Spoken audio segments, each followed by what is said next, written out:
Tu remets peut-être sans cesse le rangement de ton grenier au lendemain, mais si je te disais que tu peux y trouver des objets de valeur, enfin, ton vieux doudou a sûrement une valeur affective, mais je parle d'objets que tu peux revendre pour des centaines, voire des milliers d'euros. Époustons plutôt ces cartons et voyons ce que nous pouvons déterrer. La première chose est la bande dessinée.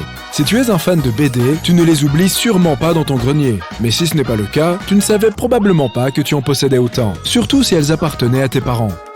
En 2014, une vente aux enchères de la première bande dessinée dans laquelle Superman est apparu a rapporté 3 207 852 $. J'imagine qu'après l'enchère, le super-héros préféré de tous les temps du vendeur est devenu Superman. Oh, et pour savoir comment identifier quelle bande dessinée a de la valeur, n'hésite pas à faire un tour rapide sur le web. Les vieux appareils sont probablement l'une des choses les plus souvent oubliées dans les greniers et les caves, qu'il s'agisse d'une vieille radio ou d'un équipement de musique électronique. Par exemple, les machines à écrire d'antan, de marques comme Remington ou Hermès, peuvent te rapporter des centaines d'euros. La somme varie en fonction du modèle, de son état de fonctionnement et de sa couleur. Les couleurs comme le turquoise ou le rose sont rares, donc elles sont susceptibles de valoir davantage. Une Hermès 1969 orange s'est vendue 750 $ sur eBay. Mettons que tu aies trouvé une vieille paire d'enceintes ou un ampli et que tu penses que personne n'en voudra. Eh bien, réfléchis-y à deux fois. Il y a des gens prêts à payer des centaines d'euros pour ces objets s'ils sont anciens. Un micro Sennheiser vintage s'est vendu près de 160 $. Et il ne fonctionnait même pas. Les vieux appareils photo argentiques sont aussi susceptibles de remplumer ton porte-monnaie. Si tu as aussi les objectifs, le sac à trépied ou d'autres accessoires qui vont avec, tu as de grandes chances d'en tirer une petite fortune. Un Leica M6 avec son étui s'est vendu environ 5 000 $. 3, 2, 1, dis Wistiti! Les consoles de jeux vidéo et les jeux des années 80 peuvent te rapporter énormément, surtout s'ils n'ont jamais servi ou s'il s'agit d'éditions rares. Par exemple, un exemplaire non ouvert de Super Mario Bros de 1985 s'est vendu 114 000 $ aux enchères. Qui l'eût cru? Le 6e rayon est celui des disques vinyles. Les collectionneurs de vinyles sont connus pour leur passion des disques rares et précieux. La plupart des mélomanes préfèrent avoir la meilleure expérience d'écoute sur des copies en bon état de leurs chansons préférées. Tu as donc beaucoup de chance si les disques vinyles des années 60 de tes parents sont encore en bon état. Il n'y a pas que les bidules technologiques qui rapportent. Il existe de nombreuses choses dont on ne s'attendrait pas à ce qu'elles valent de l'argent. Et c'est pourtant le cas. Le premier exemple est celui des poupées. Ces reliques d'une enfance passée sont peut-être négligées dans ton monde d'adulte. Mais n'oublions pas qu'il s'agit d'antiquités. Les collectionneurs de poupées sont prêts à donner beaucoup d'argent pour la bonne trouvaille. Une Barbie originale de 1959 s'est vendue 27 450 $ aux enchères. Mais bien sûr, ce n'est que l'exception qui confirme la règle.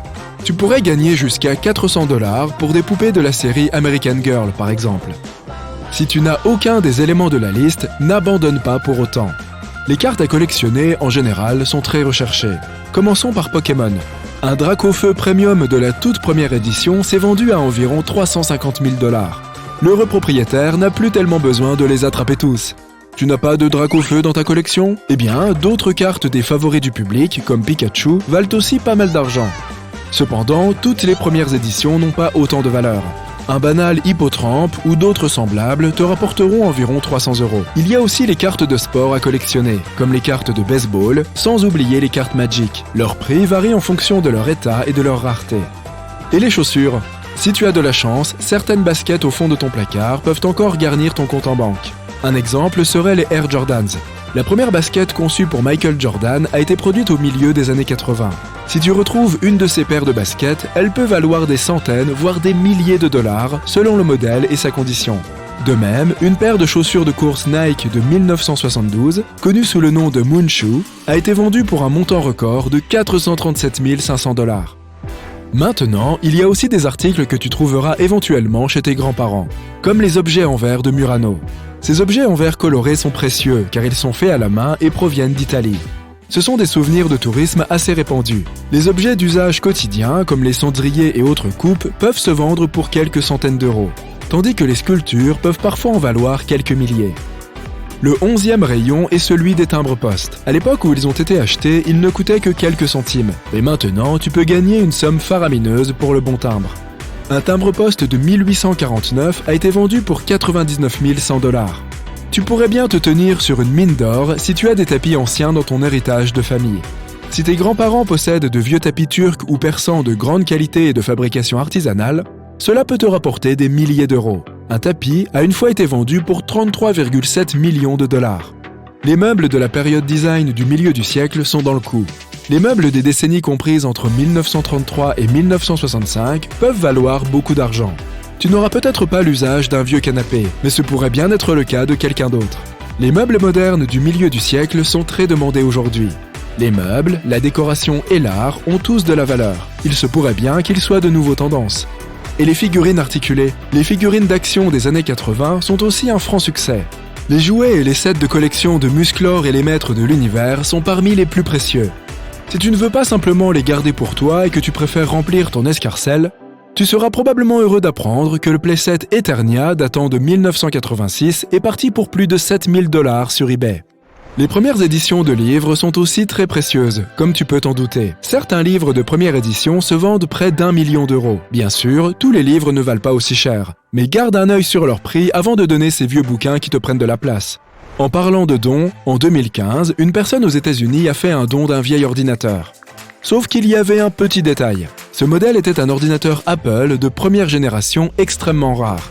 De plus, il valait près de 200 000 $. Oui, trop précieux pour terminer aux ordures. C'était l'un des 200 ordinateurs Apple One originaux construits par Steve Wozniak en 1976. Cette personne a trouvé l'ordinateur au milieu d'un tas de composants électroniques en nettoyant son garage et en a fait don en vrac. L'entreprise de récupération a ensuite revendu l'ordinateur à un musée. Fait intéressant, l'entreprise a recherché la personne qui avait fait don de cet ordinateur, car elle n'avait laissé aucune information et n'avait même pas demandé de reçu.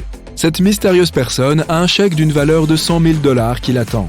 Un utilisateur de Reddit raconte qu'il a trouvé un peu plus de 200 grammes de poudre d'or en nettoyant le grenier de son grand-père. N'empêche, ces choses qu'on entasse parfois. Penses-tu que les affiches ont aussi de la valeur ?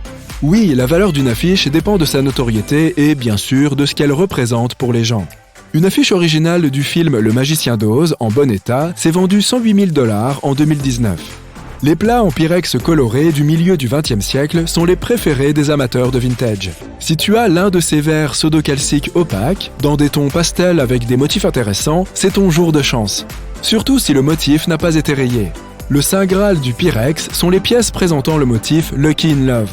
Elles n'ont été produites qu'en 1959 et elles peuvent atteindre plusieurs milliers de dollars.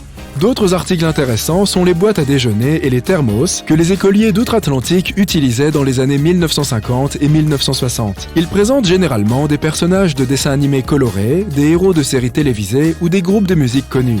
Par exemple, une lunchbox au thème des Jetsons et son thermos assorti se sont vendus 1 650 $ sur eBay. Nous nous habituons à vérifier l'heure sur nos téléphones ou nos smartwatches dernier cri, mais ça n'a pas toujours été le cas. Si tu possèdes une petite horloge murale ou une pendule de bureau des années 1930 ou 1940, tu pourrais l'échanger contre un joli chèque à 4 chiffres. Alors, cette liste te convaincra-t-elle de passer un week-end à trier ton garage ou ton grenier ? Préféreras-tu les vendre ou les conserveras-tu plutôt comme de précieux souvenirs de famille ?